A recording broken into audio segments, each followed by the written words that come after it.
The following attraction is scheduled for one show with a 45-minute time limit.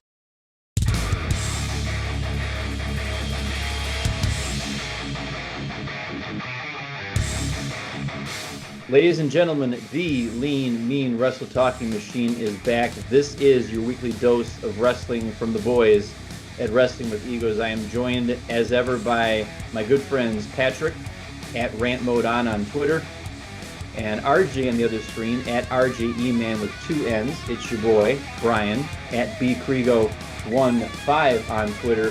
And gentlemen, I have some late breaking news into the Wrestling with Egos news desk. I've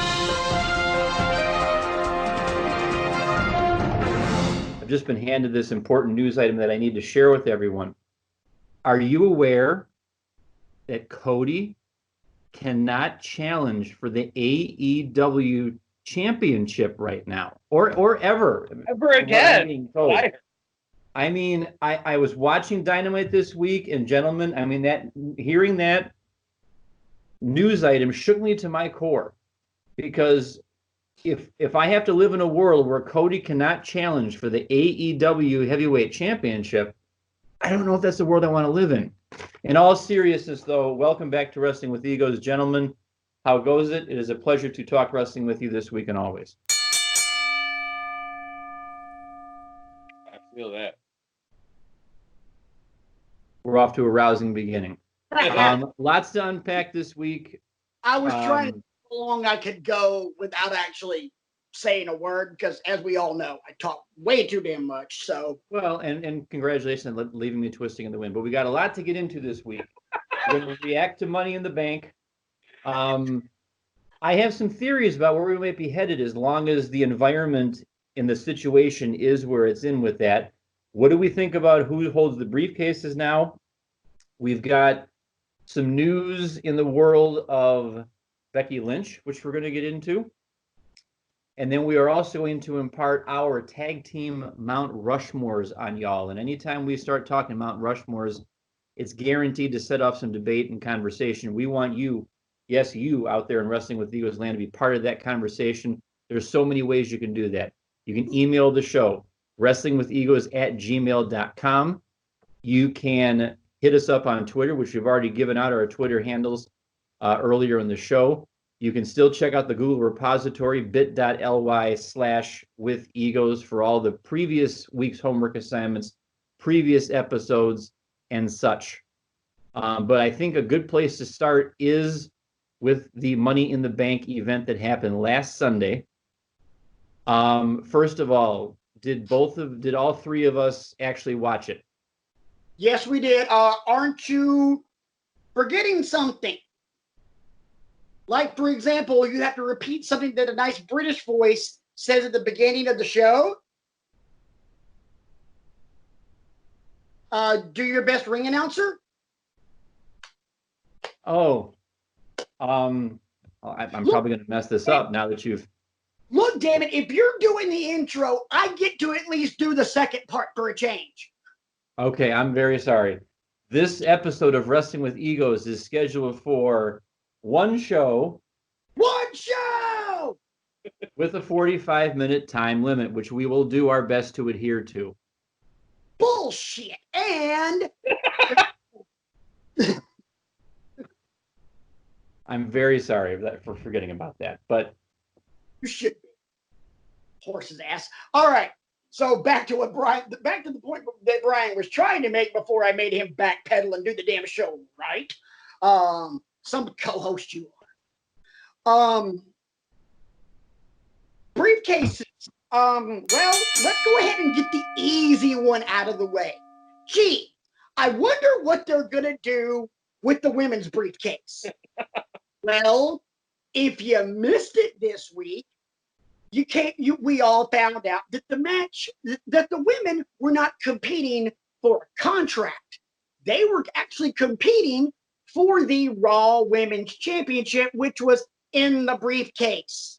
And I love how in like post Money in the Bank interviews, Asuka had said, "This thing's heavy. This is heavy." I didn't know Why? Because the belt was in there.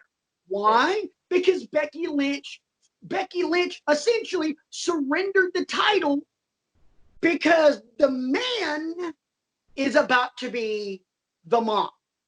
Congratulations to Becky and Seth. Well, to Becky and Kobe, because let's be real about this. It's not the character that's preggers, it's the woman.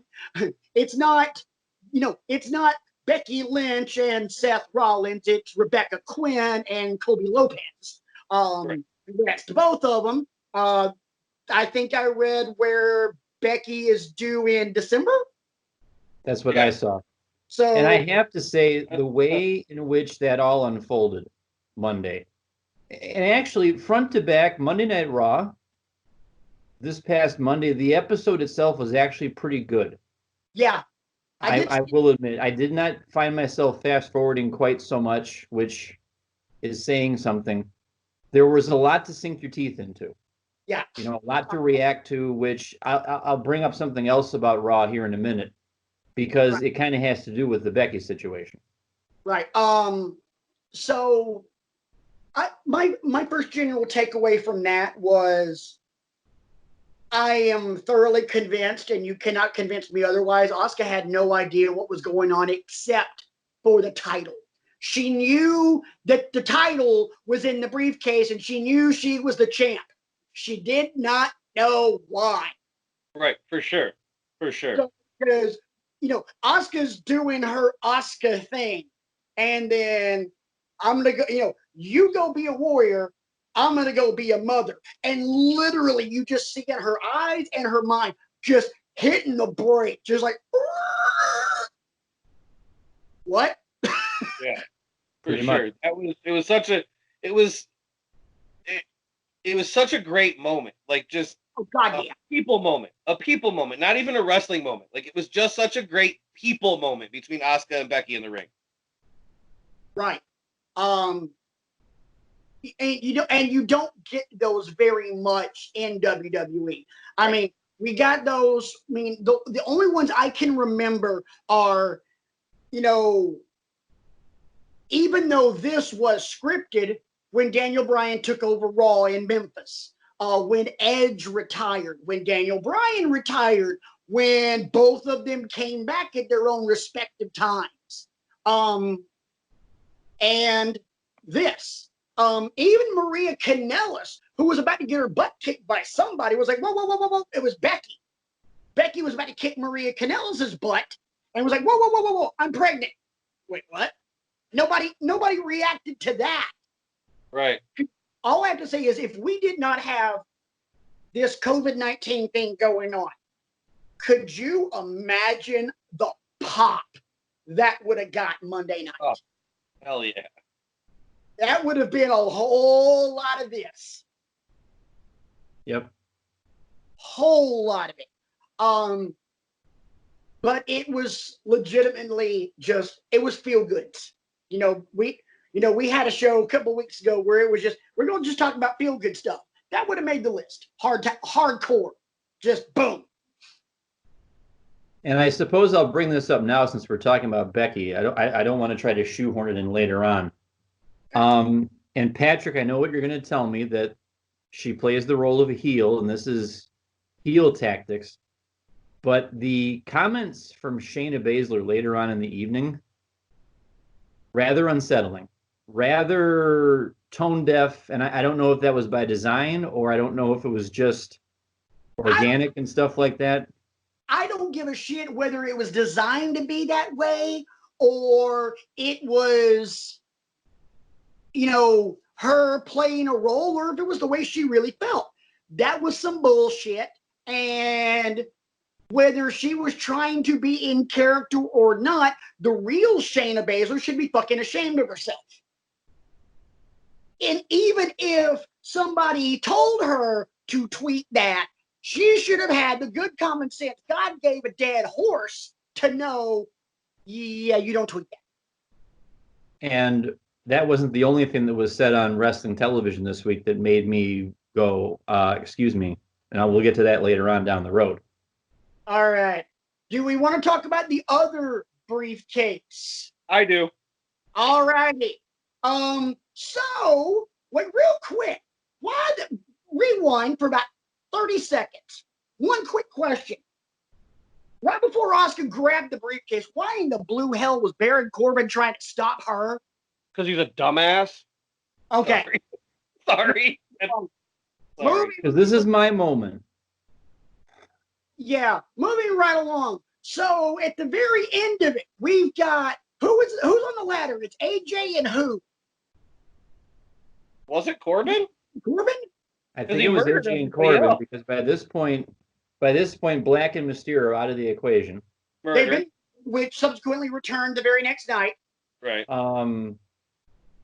And I don't know where Daniel Bryan was at this point. I think Daniel Bryan was like on the outside or on the ground or something like that. I think he was. Did he ever make it to the roof? Yeah. Oh, yeah. He did. He did. Yeah, or telling his sister-in-law to shut the fuck up.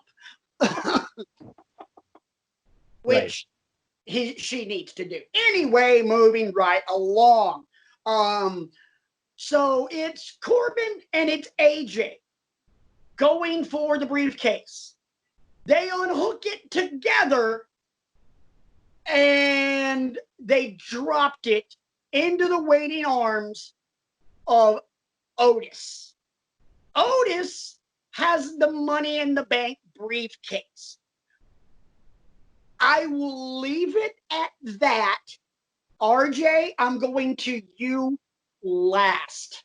Brian, what are you going to do with it? And for the record, I ended what I was saying like that on purpose. I'm the kind of wrestling fan that doesn't like, what's the word I'm looking for? That doesn't like inconclusive or half-hearted finishes to things. I want finality. Money in the Bank to me is a concept that's pretty cut and dry. You have a match wherever you want to have the match, you know, and then you climb a ladder and you unhook the briefcase and you possess the briefcase. To me, that's pretty cut and dried. And over the course of the past 5 or 6 or 7 years now, we've seen all these convoluted finishes now where there's two guys like pulling on it and the handle breaks, you know, and this, that, and the other thing. There's all these hot potato finishes and stuff like that. I think it's too big of a step for Otis at this point. I don't know his history. I don't know what he was doing before he got into NXT and stuff like that. I admit that. Heavy machinery should be, in my opinion, being used to build up the tag team division on whatever show they're going to be on. Despite what WWE seems to think about tag team wrestling and all that, I don't know why you take that briefcase. I would have rather seen Corbin get it. I would have rather seen AJ Styles get it again. You know, but Corbin, at least it makes more sense. Okay, because we've actually it's been Patrick who's been praising his heel work. Corbin's actually racked up a lot of heel statistics over the past 2+ years. Oh, yeah. Despite the fact that we hate him, he retired Kurt Angle. He's Andre the Giant Memorial Battle Royal winner, King of the Ring. King of the Ring, all that kind of stuff. It just, I have a hard time taking that logical leap because Otis to me seems like a guy in the Damian Sandow vein where you're not going to see a successful cash in from him. I'm sorry, and maybe your reactions to it will prove me wrong. They probably will. They usually do. But to me, it seemed like a bit of a farce. And I'll leave it at that. RJ, what say you? All right. When the match ended, first I would like to say that I am in complete disagreement with just about every word you said, including the hot potato finishes, which I think are fantastic. I agree with that. I dig them because I'll shut up. Go. You don't know where it's gonna go, and when it's a swerve, like, you know, it's a swerve, bro. Like, you think one of the two guys on top of the ladder is gonna get it, and then they don't. I think it's fantastic. I actually love that. When the match first ended, I was very angry. I had the exact same response that you are having. It doesn't make any sense. It's too much too fast. It's too much of a push for Otis. I don't understand it. Why couldn't it have been Black? Why couldn't it have been Brian? Why couldn't it have been even AJ? Like, I would never say Corbin ever in a million years. I would rather Hornswoggle win the briefcase than Baron Corbin. He was in talks to be in the match, by the way. They couldn't come to an agreement on an appearance. The more I thought about it, everybody always complains and moans and whines and cries that WWE doesn't do what people want them to do. Their creative is always what they want. It's an audience of one, is what people like to say. Vince is only worried about what Vince wants to see. Otis is not a Vince guy. You can look at him and you can see Otis does not fit any stereotype that Vince has ever pushed ever. Otis is majorly over with the fans. The Mandy thing, even in Heavy Machinery, even in NXT, you could see how much personality he had and how hilarious he was and how funny he was and how entertaining he was. And he gets up onto the main roster, and that gets over in a big way. People love him. I wish they still called him Dozer, but they don't. Otis gets over in a big, big way. People are loving him. And then the Mandy Rose thing happens. And people are now he's a sentimental favorite. He's not just the funny guy. Now he has a little bit of character in him. He's trying to win this woman over who he should never have in a million years, quote unquote. And it's building personality for him. And the fans got behind Otis and are behind Otis in a very, very, very major way. And the more I think about it, the more I look at it as WWE finally taking an opportunity to give people what they want to see. People want to see Otis. They might not want to see him as the world champion, but people want to see Otis in a prominent place that will put him on the show every week, that will make him somebody that you have to look out for, somebody that you have to watch, because it gives him a space on the show that guarantees him a spot to where people will see him every week. It's finally them giving people what they want. And I like that. I love that. At first, I was very, very angry, but the more I think about it, the more I like it. All right, I'm going to make my point on this, and then I actually do have some breaking news that a buddy of mine just sent me, literally as we were talking on Saturday night at 10:23 p.m. So we'll get to that in just 1 second. I agree with everything you just said, RJ, but I'm going to expound on that just a little bit more. But take a point that both of you made about Otis as the world champion. Let me take you back a couple of years. This was what, WrestleMania 36? Yes. Yes. All right, so I'll take you back to WrestleMania. I'll take you back 5 years. WrestleMania 31. Keep that in mind. What happened with Money in the Bank at WrestleMania 31? So for the 10 years prior, from WrestleMania 21 up to 31, the ring announcer made the statement: the winner of the briefcase will be able to cash in and have a world championship opportunity of their choosing up, from this point until WrestleMania. Because keep in mind, Money in the Bank match was for the first 4 or 5 years was during WrestleMania for a year. Which it still was. Right. But I agree with you completely. That way we'd have a better pay-per-view than Money in the Bank. But I also consider Money in the Bank like the 5th major. Yeah, It's kind of like the Players Championship in golf at Sawgrass. It's the 5th major. So anyway, they moved Money in the Bank to its own pay-per-view. And they just say world championship opportunity of their choosing. They just eliminate the up to a year or until WrestleMania. They eliminate that. And then at WrestleMania 31, Seth Rollins cashes in. For the last couple of years, they've been saying a championship opportunity of their choosing.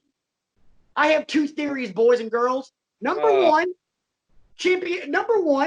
Otis will cash in with Tucker for the tag team titles, which I think is the dumber of my two ideas.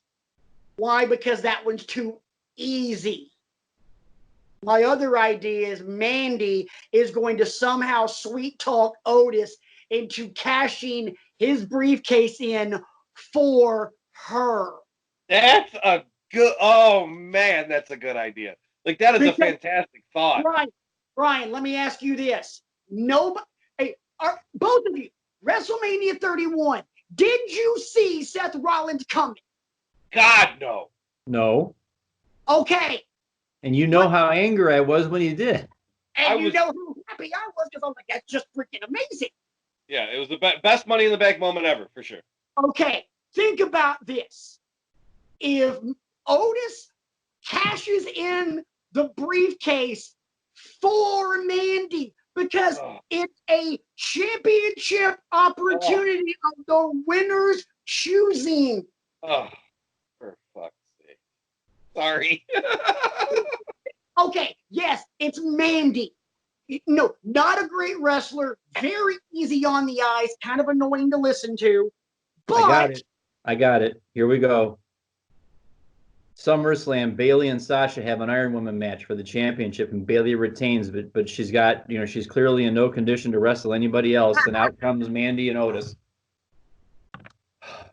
And Mandy cashes in on Bayley after an Iron Man match. What's going to freaking happen? They're going to use the men's briefcase to push Mandy Rose. Oh my God. I hate you, Patrick. What a thought. Oh. Hashtag evil genius. Jeez. That's what it's May 16th in the year of our Lord 2020. Remember this footage. Yes. Right. So when this happens, he can be even more insufferable than he already is. If I'm right, which I probably won't be because I rarely am. But keep this in mind, guys. When I'm right, I usually destroy it. I don't just hit a home run. I hit a hole in one from 500 yards out. Jeez, oh man, how did I not think of that? So anyway, big shout out to my boy Glenn Craven from the Smart Marks podcast, which you can find online. He just sent me a note, and this is from comicbook.com, which sometimes their stuff's a little questionable and not as reputable. But they're reporting that Drew Gulak as of today, has been released by WWE. That's too bad. Yeah. Stay tuned. That's a good in-ring talent to let go. I know. Apparently, he just hasn't been happy. He's opted to let his contract expire, so they just let him go. So there you go. We don't have any other details, and I'm not going to read you the article because again, it's comicbook.com. Some of their shit sometimes isn't reputable. So yeah. I'd like to share a theory really quick about Money in the Bank in general. Okay. I couldn't help but noticing how much shorter it was compared to what we've been watching recently, and then I read something during the week that's the direction they want to go in for these empty arena shows, where they don't think that you can pay attention for 4 hours, 4+ hours, like you were or weren't before. So these events are going to get shorter and shorter if they're not tentpole events with fans in attendance. And they're right, because the audience pop and the audience reaction is what drives a lot of the matches. And if there's no pop, there's no reaction. You've got to keep the people looking at the screens just like this. You got to keep them entertained. That's why if you go back and look at the analytics for our shows, our shorter shows have more views than our longer shows. I mean, and I'm just talking about our crappy little show, which only has 40-something subscribers. And we thank each and every fucking one of y'all. Damn right. So real quick, before we move on to other topics, raise a glass. to the dearly departed, Rey Mysterio and Aleister Black, who subsequently rose from the dead after being thrown off the roof of the building a night previously. One for me and one for my homies. Yep.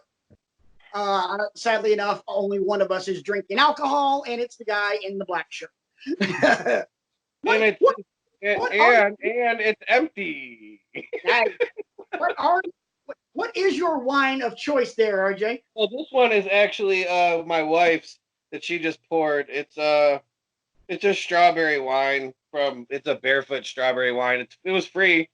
She got wine by somebody online, so it's free wine. That's the kind of wine it is. Yeah. Benny. Yes. All right. So moving right along. Next topic is Brian. You're running point on the show tonight, so I don't know. I'm not looking at a prompter. Well, I think the next topic is actually our tag team Mount Rushmore. Let's get into it. Let's unpack it. Let's get into this. Now, the way a Mount Rushmore works for the uninitiated, of course, the world famous Mount Rushmore in the Black Hills of South Dakota has four busts of famous presidents on it. And the Mount Rushmore debate in any sport, in any walk of life, is you pick your four. You know, there was that thing on Facebook, many, many years ago, pick your five, which I beat into the ground, and I think I made it unpopular because every time you log out, Brian's picked another five. Here we go. Pick your five favorite cereal toppings and pick your five favorite this. But we are going to get into it. Tag team wrestling is a subject that we love. All three of us, I know, are sweet on some tag teams, if you will. And we're going to get into it. So going to have at it. Let the debate commence and ensue. Before we get into this, gang, this is not like our goat discussions, because when we have these GOAT discussions, we're talking about, does wrestler X deserve to be considered one of the GOATs? That's why we don't do shows like a GOAT discussion on Shawn Michaels or Ric Flair or last week even Triple H, because freaking they're GOATs. Right. No, we're talking. So think of this more as a bar talk. I mean, an unofficial bar talk. Just tag team Mount Rushmore, and if one of us says, Deuce and Domino, then feel free to, Ric Flair woo chop. Right, but here's the thing. This is a GOAT of the GOAT. This is legitimately a 1%er discussion. Who are the four? So let me start off with one that I'm pretty sure are on all four of our lists. And if not, I would like for you to defend yourself. The Road Warriors.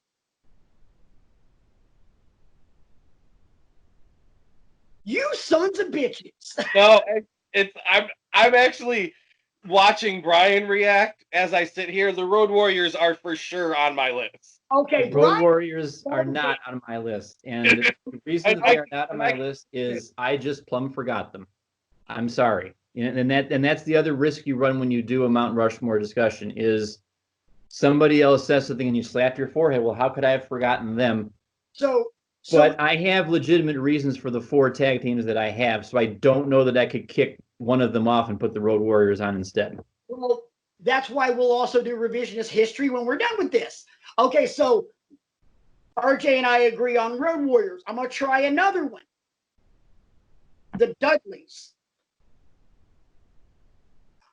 You sons of bitches. Okay, RJ, defend yourself. Okay, so hold on a second. I'm going to put this on the Wrestling with Egos homepage. So you both have Road Warriors on your list. Yes. And I also have the Dudleys on mine. I do not. And I've been told to defend myself. They just didn't make my list. I mean, it's four. It's four. If it was six, the Dudleys are on the list. But it's four, so they're not. Okay, well, I've already dropped two, and RJ's got one. Brian, reveal one.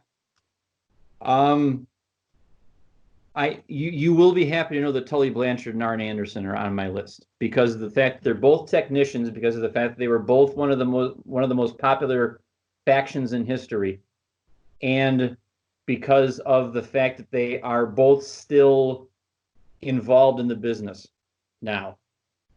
So that's why Blanchard and Anderson make the cut for me. Okay, RJ, why not? Because there's only 4. Right. Well, obviously, as you see my reaction, they are also on my list. And I knew they were on your list as I was making my list. And I was thinking, I wonder who's going to be on Brian and Patrick's list. Tully and Arn were on your list for sure. Oh, hell yeah. You asked me last week who I thought the greatest tag team of all time was. And I said Blanchard and Anderson. Do not get me wrong.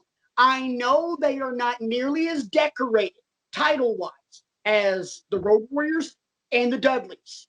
But from a sheer technical mastery perspective, work rate and all that, and a ring psychology perspective, you do not have tag team ring psychology without Tully Blanchard and Arn Anderson. If without them, it does not exist. My opinion, again, my list, my opinion. So that's why they are on my list. The Road Warriors are on my list because those guys were simply the most physically dominant tag team of that era. The Dudleys are on my list for the exact same reason, different era.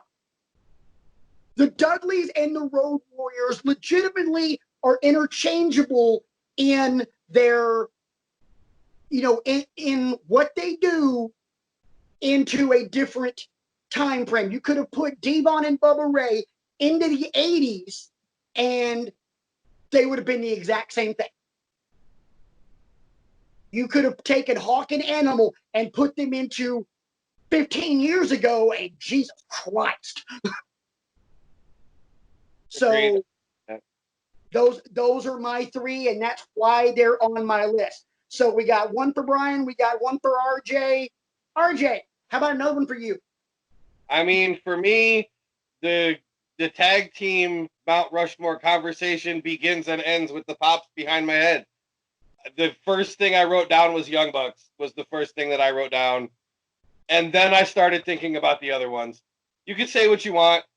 A lot of people have said that the Young Bucks lack ring psychology. I dare you to go back and watch their matches throughout the years and still say that. People have called the Young Bucks spot monkeys. I dare you to go through the years and watch Young Buck matches, actually watch the matches, not highlights, and tell me that they don't have ring psychology and all they do is spots. They have won the Ring of Honor Tag Team Champion. They won. I'm not even going to list them. They've won Tag Team Championships all over the world. They won the Junior Heavyweight, the IWGP Junior Heavyweight Tag Team Championships more times than anybody ever has. They stepped outside of themselves and created their wrestling company, like, out of thin air. Like, I thought they were the greatest tag team before they did that. Like, with their accomplishments throughout the world and the ring psychology that they have that other teams also have, but then you add in the fact that there are very few tag teams that I've ever seen that work together as a team better than Matt and Nick do. And it's just, I figured they wouldn't be on either one of your 2 lists, but when I do a wrestling tag team Mount Rushmore or make a list of tag team wrestlers throughout all of time, my list always begins with the Young Bucks. Always. Yeah. And I'll be real quick on this. They're not on my list because, to quote somebody famous, I only have 4. and I hear that. And props to Matt and Nick. On my list, but I only had 4. Because if we're going to talk about business acumen, Matt and Nick obviously have business acumen for days. I mean, to take the risk they've taken, And to be fair too, when I see a Young Bucks match, like when you've assigned them for homework in the past, or when I've stumbled across a New Japan match or a Ring of Honor match or whatever, I am mystified, because it's just like, God, these guys are smooth. And I'm not watching highlight packages either, folks. I'm watching the match from bell to bell. Yeah. And like I guess if I had an on deck circle for mine, Young Bucks would be in the on deck circle. I guess they'd be 5-4A if you were. Yeah. Young Buck matches are and have been for years appointment TV because they're always exciting. They're always great to watch. I will make the argument, that in this era, they are one of the two greatest tag teams in the entire world today. The other one being the Revolt. It's FTR and it's the Bucks. Don't at me, you're wrong. I agree. But me personally, when I'm evaluating them, I looked at the team that was my number 4 versus them and another team, and my team that was number 4 made the list because what they've done in the world of tag team wrestling just outweighed the other guys. I hear you. So anyway, Brian. Well, the next people on my tag team Mount Rushmore, for the benefit of those with flash photography, we're going to give you all out there a 5-second pose. Edge and Christian. I mean, I looked at a lot of my people as who were the innovators, like who took their niche of tag team wrestling and made it evolve and made it go forward and stuff like that. Tully and Arn were the technical wizards. They were part of a faction. They made you hate them and all that as the heel tag team. Edge and Christian, straight innovation. I mean, the things they were able to do with the ladders, in the TLC matches, and yes, the Hardys and the Dudley Boys were a big part of that too. But you look at what they were able to do, and then how they were able to spin themselves off into solo careers, of note. That's why they're on my Mount Rushmore, because those TLC matches in the late 90s and early 2000s, stellar. Right. Here's what I will say. Not on my list. Did not consider them at all. Don't get me wrong. I love Edge. He's one of my absolute favorites in the history of wrestling. But of those 3 tag teams in that beautiful rivalry that we had, they are, in my opinion, the least talented of the 3 between the Dudleys, the Hardys, and them. So, and now I will put it this way. I will tell you the 3 teams I considered for that 4th spot. And I will tell you that one of those teams that I was considering was, in fact, the Hardys. Edge and Christian were not even part of the discussion for me. I will jump in here and interject and say that Edge and Christian were in consideration for my 4th spot. I have to jump in and give one of mine now, because Patrick has said the Dudleys and Brian has said Edge and Christian. The team that made my number 4 is the Hardy Boys. Yeah. And the Hardys are also on my list, by the way. So is that all 4 of yours, Brian? No, I've still got one more that I haven't given you yet. All right. How many do you have, RJ? I've given 3: the Young Bucks, the Road Warriors, and the Hardy. All right. Since you guys have been going back and forth, I will give you my 4. Here's who I considered. I considered the Hardys. I actually did, in fact, consider the Young Bucks, and neither one of them made it, because without the team that I put in my 4th on the Mount Rushmore, neither one of those teams exist. Because, I know what to say. Wait, let me finish my lead in, and I'll let you take a guess. Because without them, tag team innovation doesn't happen. Tag team moves don't happen. RJ, who's on my list? Is it the Rockers? No. You got part of it right. the Rock and Roll Express. Because, my honest opinion, without Ricky and Robert, Sean and Marty don't exist. Without Ricky and Robert, Matt and Nick don't exist. True. It's kind of like the whole, you don't have DX and you don't have the NWO without the Four Horsemen. Ricky Morton, Robert Gibson were the blueprint for smaller, really athletic tag teams that did tag team offense. Tully and Arn didn't do tag team offense. They made tags, held the other guy, and, got their shots in, broke at the 5 count. Hawk and Animal didn't even do it except for the Doomsday Device. That was the only time they did it. Or Hawk or Animal would launch somebody into the ropes, and then here comes a power slam or a clothesline. That, to me, is not tag team offense. Ricky and Robert send somebody to the ropes. Both of them do a hip toss. Both of them are suplexing guys. Their finish was a double drop kick. Without that stuff, the guys who made tag team offense really freaking cool, Hardys, the Bucks, guys like the Rockers, don't exist. So Rock and Roll Express, my number 4, and also being the fact that back in the 80s, my God, Ricky Morton would get those high-pitched, shrill-ass, teen heartthrob pops like Justin Bieber got at the beginning of his career. Like, Jesus, go back and watch some of that old NWA crap on the WWE Network and just listen to just the high-pitched shrill of that pop. You're like, good God, Ricky Morton could have had every good-looking lady in that damn arena if he wanted. Fact. So that's my 4, and then my 2 honorable mentions. Who wants to go next? I will. All right. I'll give you my honorable mentions first. The teams that didn't make it were Edge and Christian, and the Golden Lovers, Kenny Omega and Kota Ibushi. If they had stayed together and never gone solo, they'd probably be tops on my list.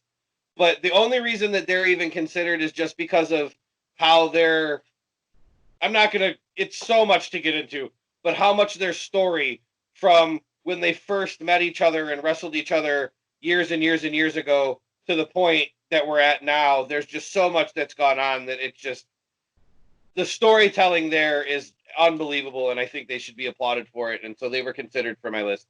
The reason I guess the Rockers for you is because actually that is what my 4th one is the Rockers. So I thought we were there. The reason I say the Rockers and not the Rock and Roll Express is because I was born in 1985 and I didn't see a whole lot of Rock and Roll Express, but I do know that the main inspiration for the team that I consider to be the greatest tag team of all time, the Young Bucks, their main inspiration was Shawn and Marty and everything that the Rockers did. You can even, all the way to the tassels that the Young Bucks wear, you can see it on their gear now. They are the modern day Rockers, and I wouldn't have the tag team that I love as much as I do if it wasn't for them. So they have to be on my Mount Rushmore. Well, to piggyback off your point, the Rockers were influenced heavily by Ricky and Robert. For sure, absolutely. So I'm just a generation after that, so the Rockers are the ones that I look at. Right. So again, you don't have DX and the NWO without the Horsemen. Absolutely. Brian. Well, and when you look at the totality of my foursome, you're going to understand how heavily influenced this list that I made is by what I actually watched. I didn't see a lot of WCW, didn't see a lot of ECW. So my 4th one is not going to come as a shock to anybody because Connection. What? The Rock and Sock Connection. Nope. Based on what I was watching and when I was watching it. Wait. Techno Team 2000. No. 2-man power trip. No. The Truth Commission? No. Write this down. How about y'all let me finish? In my opinion, these guys were doing in WWF what Tully and Arn were doing in WCW, and that would be the Hart Foundation. For me, Bret Hart and Jim the Anvil Neidhart were, they were like that. I can compare Tully and Arn to the two of them in terms of what they were doing, the psychology, the working on a body part, the cutting the ring off, all that kind of stuff. It's a quick question of which came first, the chicken or the egg. Right. We're not going to get into that right now, but and I loved all those tag teams back then in that era. I mean, I loved watching the Killer Bees and the Rougeaus, and because that was a big era for tag teams. Demolition, all of those. Yeah. So if I'm doing a strictly WWE list, oh hell yeah, the Hart Foundation's. The Hart Foundation is definitely on my list Great. Because I'm gonna be honest, even a straight up WWE list, I don't even know if I would put Hawk and Animal there because they're primarily known as a NWA/WCW team. Same can be said for Tully and Arn.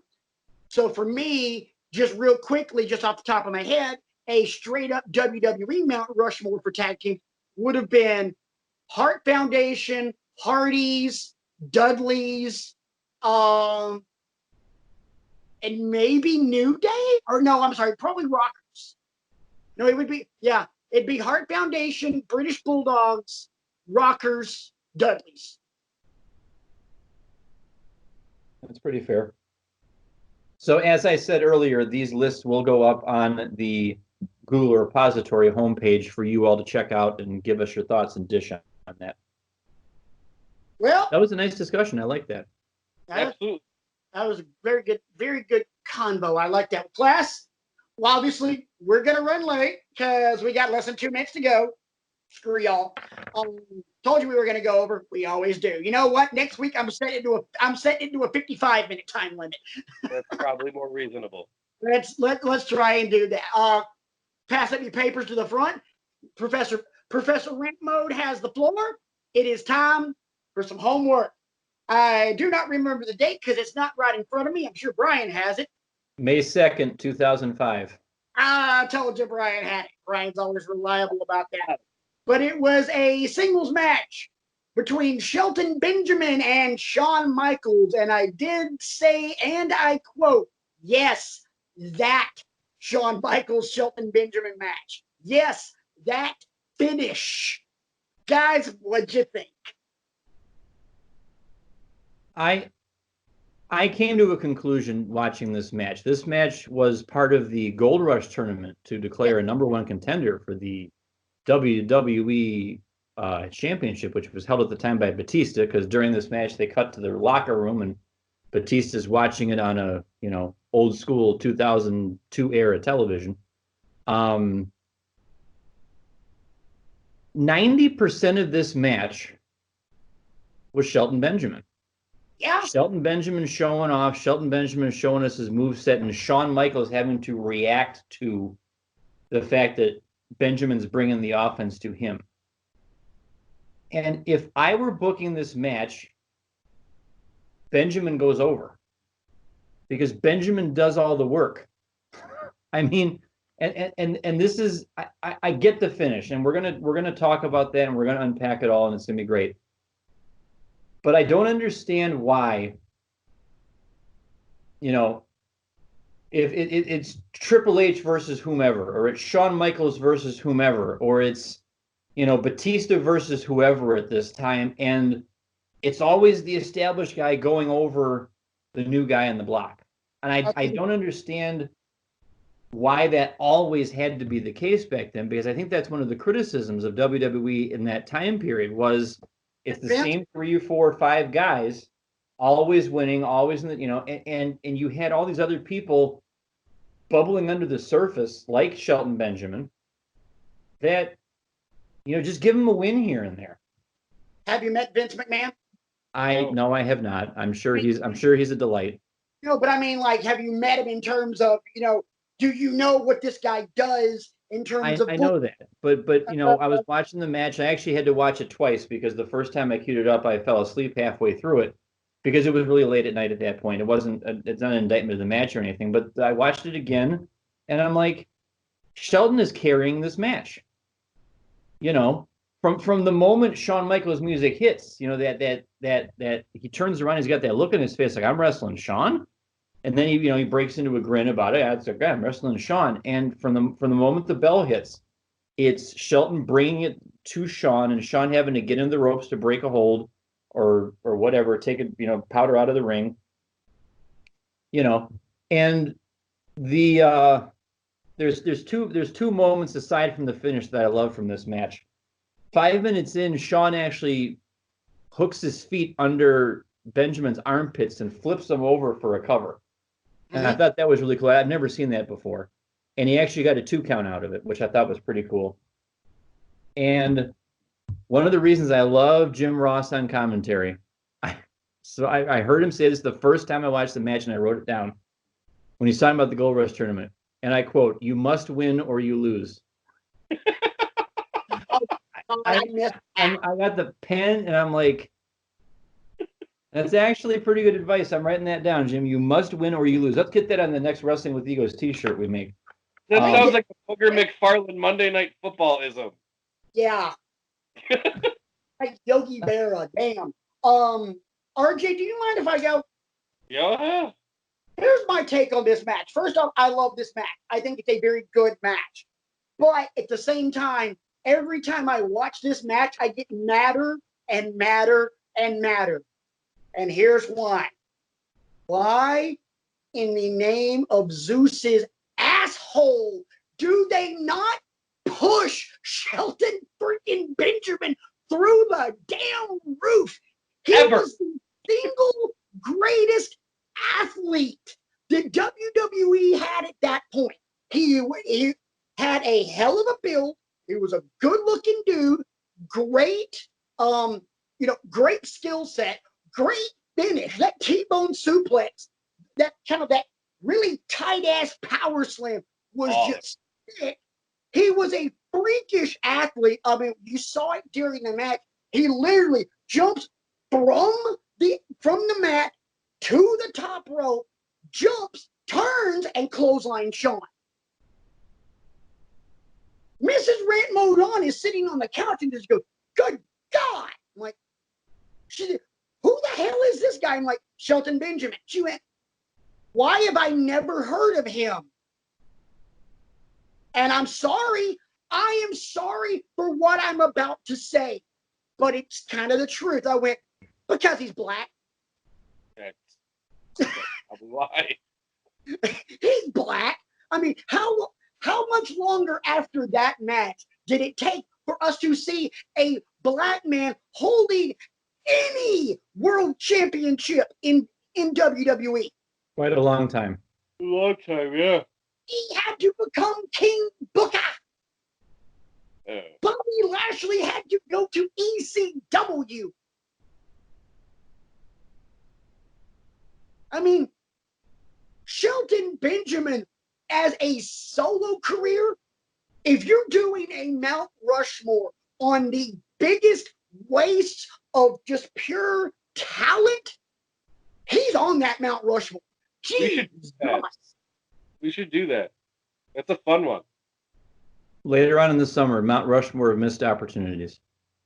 Or we could do that next week. We don't have anything going on. We don't have anything going on till Double or Nothing. When is Double or Nothing anyway? Like 2 weeks? 3 May weeks? 23rd. So yeah, we got 2 weeks. It's a week from today. Oh, it's a week from today. Okay. I already ordered it. Ordered it like a week ago. Nice. So, all right, next week we'll preview Double or Nothing, and we'll do Mount Rushmore biggest waste of talent. I mean, because nothing else is going to happen on these empty arena shows. Let's be honest. Go ahead and let me write that down with my gold Dustin Rhodes pen. Nice. RJ, what'd you think about this match? I think it's a phenomenal match. I agree 100% with Brian that Shelton carried the whole thing, and it's Shelton Benjamin's career is an absolute travesty of epic proportions, and that's really all I'll say about that. And keep in mind, boys and girls, he said travesty, not tragedy. Yeah, travesty. Yeah. Hey, to put travesty in layman's terms is some bullshit. The password is travesty. That was too good. You did that too well. Right. Grade-wise, the match gets a B from me. And the main reason is the wrong guy won. You know, the finish was awesome. I mean, the finish is all time, you know, because everybody had play their part to the nth degree, or else, you know, Shelton's eating soup with a straw for 2 months. Or But longer. yeah, it's, you know, it was a great match, but I still maintain the wrong guy won. Yeah, I agree with you 100%. Real quick, how do you grade the finish? A plus? Finish A plus. Yeah, me too. That Because finish it was sudden, it was out of nowhere, and it was stiff. Oh God, yeah. Super stiff. Jim Ross's reaction to that. I mean, it's not overly dramatized like Mick Foley coming off the cell or anything like that. It was just first two words out of his mouth. Good God. He had nowhere to go. Where is he gonna go? But it was just good God.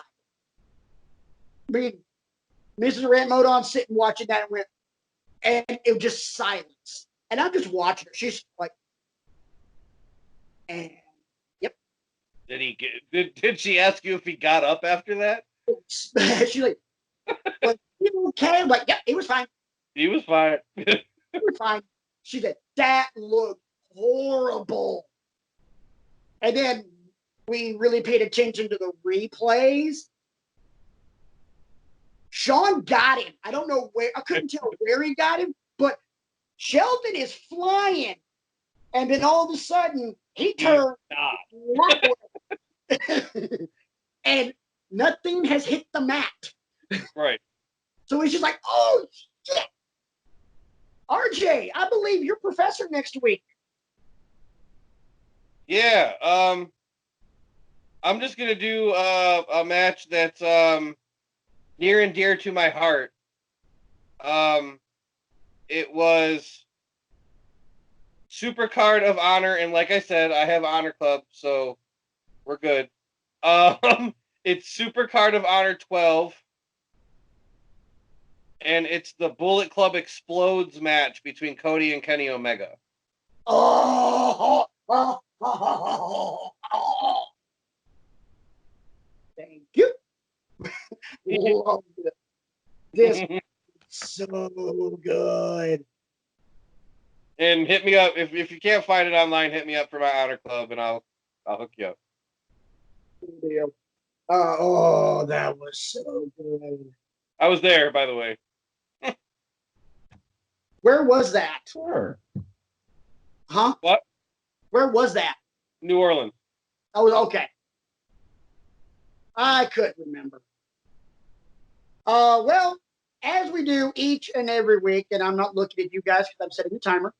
As we do each and every week, we like to end this show with what we call television time remaining, and that is one member of our team asks another member of our team rapid fire questions. Anything goes. It could be wrestling related. It could be breakfast cereal, Star Wars characters, boxers or briefs. Actually, that question's outlawed. Because don't you dare ask me that question, because I will give you a horrible answer. Depends. Get it, old guy? Depends. It's like a super dad joke, bro. Yeah, I know, it's super dad. But you know what? Hey, as a dad, I'm getting good at those dad jokes. Damn it! I hear that. I am starting to earn my black belt. So Yeah. anyway, how many dead people are in the cemetery? All of them. that was a good one. All right. So asking the questions this week is going to be the honorable RJ, and the person in the hot seat this week is the professor himself, Mr. Brian Krigo. Mr. Krigo, I have put 60 seconds on the clock. RJ has, I believe, 6 questions. I do. If we get through real quick, feel free to fire off a few yourself. Let's get it though. Even if we run over time. Why? Because I don't care. Mr. Krigo. What do you say all the time? We own the network, so. We own the network. So, Nice Mr. Krigo, are you ready? Let's go. Born ready.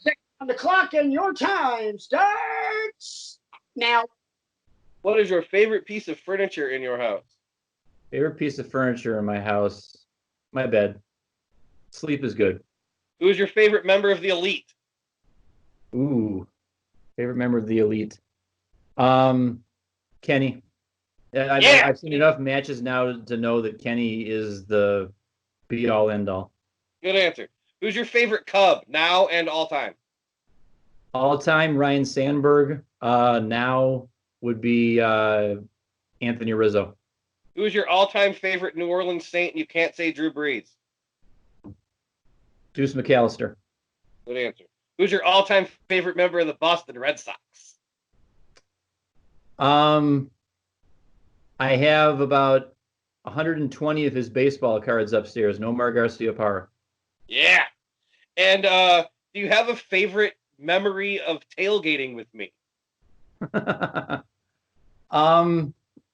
I just love chucking the football around with you, honestly, because that's what tailgating is. And as time wore on, we didn't do a whole lot more of it, but I loved playing long toss with you. That's what I always think of too, for sure. Good answer. Well, 60 seconds has already passed because you were long-winded about the whole elite thing. So, shocker there, Brian was long-winded. But I still have 2 questions I want to ask you. Number 1, favorite breakfast cereal? Golden Grams. Yes! Good answer! Nice! And Cinnamon Toast Crunch is a close second. I didn't hear the question. I'm sorry. I was being long-winded. That involves us. When you convinced me that I needed to get out of my own head and hit the ball over the water on the 18th hole 2 years ago. Oh, yeah, in Bel Air. Yes. You made me keep teeing the ball up. It's like, when I have anywhere to be, nobody's waiting. You're going to hit this ball, and you're going to clear the water. And he missed it 2 more times, and on the 3rd time, literally, y'all, he pops it into the water. I didn't even give him a chance. I walked up, took a ball out of my own pocket, and put it on the tee and went do it again. I was being an ass, but I was like, He popped that one farther to the right and into the water. Do it again. Look at the flag. Slow down. Hooked it right. Missed the green, but you know what else he missed? The water. I beg to differ that you were being an ass. I think that is being a fantastic friend. No, and that's, I didn't, was I ticked off at the time? Yes. But I was hard on him. And he was like, let's just go. I'm like, and I literally, 18 at Bel Air, to get to the green, you got to go downhill. And the path is up there. And I literally point. I'm like, there ain't nobody coming. We ain't got nowhere to be. Hit the fucking ball. Hell yeah. Like, do it. You can do this. And he was getting pissed at me. But he hit it. And I hugged him so damn hard we both fell forward and into the wall. I also golf for future reference. I keep forgetting that. Material for the show. Well, when we get out there later this year, it's going to have to be game on. I agree. Because you do realize that Toby Keith, the country music superstar, wrote a song about me and Brian, right? It's a song, Shitty Golfer. Me too. So there you go. I may have to find the song and put a little clip of it right here, and then go right into Ace 500's Soul Train. So yeah, I'm a shitty Thank you, golfer. Ace, as always. My wife, I've been out there hacking every day of my life. Good. I'm sorry, that song makes me laugh because I'm like, yeah, totally me. So before we get out of here, any final thoughts? You must win or you lose. Remember that. RJ, any grand words of wisdom? Because I will close with some grand words of wisdom myself. Bro, I finished a bottle of wine during the show. I ain't got any words of wisdom. Well, to Toby Keith from the aforementioned Shitty Golfer song, if I manage to live to see 88, I think I'll celebrate by shooting my age.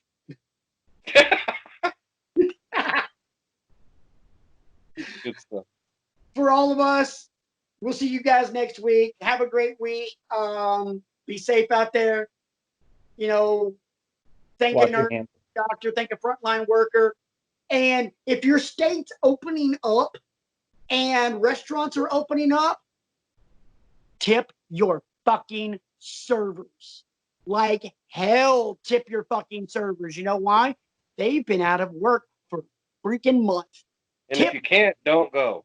Exactly. And if you don't, you're a freaking asshole. And I don't want you to watch the show. 100%. Couldn't agree more.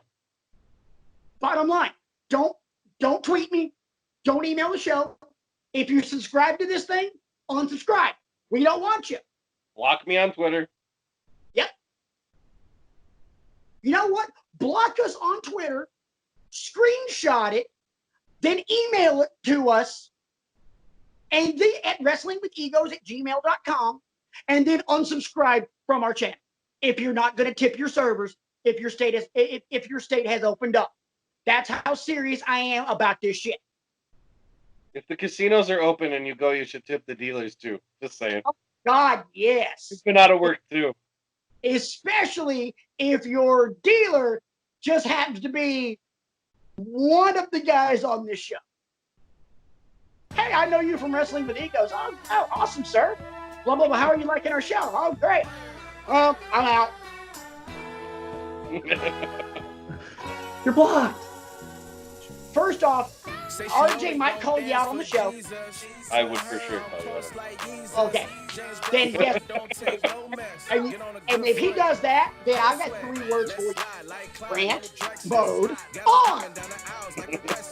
We'll see So you this next. guy in an Affliction t-shirt sits down at my table. You have no idea how accurate that is.